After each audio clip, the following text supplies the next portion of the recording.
कथा है नरसी भगत की। ओके। कि ये जब पैदा हुए तो ना ये बोल सकते थे ना ये सुन सकते थे, और दादी को इस बात की बड़ी टेंशन होती थी। वो अपने गांव में कोई भी संत आता वो उनके पास लेके जाती। तो एक दिन एक संत आए थे, उनको देखते ही कह दिया था कि ये बहुत बड़ा भक्त बनेगा। अच्छा। और उनकी दादी ने रिप्लाई किया था कि जो बोल नहीं सकता सुन नहीं सकता वो कहाँ से भक्ति करने वाला। तो संत ने उनको अपनी गोद में बिठाया और नरसी जी के कान में बोला, बोलो राधा कृष्ण।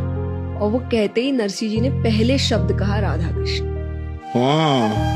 और उस दिन के बाद उनके मुख में सिर्फ राधा कृष्ण बस गया था। उन्होंने भगवान की ऐसी भक्ति करी कि भगवान ने उनको बहुत धन दिया। इतना धन दिया था, कहते हैं कि 12 पीढ़ी बैठ के खा सकती थी। और उस बीच उनकी एक बेटी हुई नानी बाई। ओके।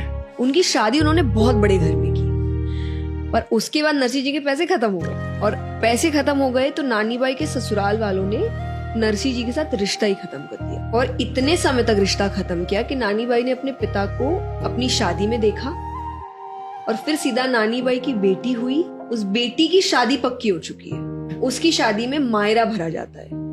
मायरा एक रिचुअल है कि मामा लोग आके देते हैं, चुनरी उड़ाते हैं अपनी बहन चूड़ा को, देते हैं, तो उसको मायरा कहते हैं। ओके। ससुराल वालों ने इतने साल मिलने तक नहीं दिया नानी बाई को। उसने पिता का चेहरा नहीं देखा, कुछ नहीं। तो उन्होंने एक पत्रिका भिजवाई, जिस पत्रिका में लंबी लिस्ट गई थी। सोने का ये जाएगा, सर से पैर तक हीरे के जेवर आएंगे नानी बाई के लिए, ननद के लिए ये, यहाँ तक कि जो सिक्योरिटी गार्ड है उस समय उसके लिए सोने के तीर मंगवाए।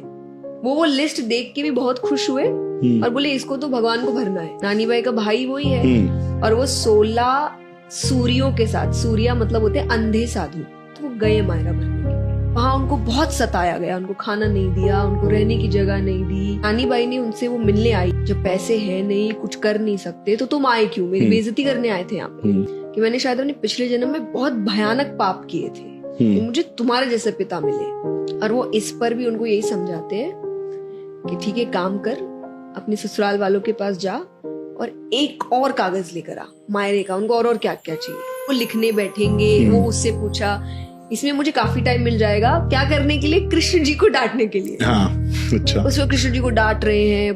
कर्मा कहीं थारी काकी लागे, मीरा कहीं थारी मौसी लागे। कर्मा ने खिचड़ा खिलाया था, मीरा ने दूध पिलाया था। खाने पीने का काम होता ही पहुंच जाता है। जहाँ घर से पैसे लगते हैं वहाँ इसको आने में इतना टाइम लगता है। नरसी जी की प्रार्थना सुनने के बाद भगवान आते हैं, महाजन का रूप बना के आते हैं। कहते हैं कि सेठ जी, व्यापारी, 500-600 साल पुरानी घटना। उस समय भगवान ने 56 करोड़ का मायरा भरा। उसी को हम कहते हैं नानी बाई का मायरा।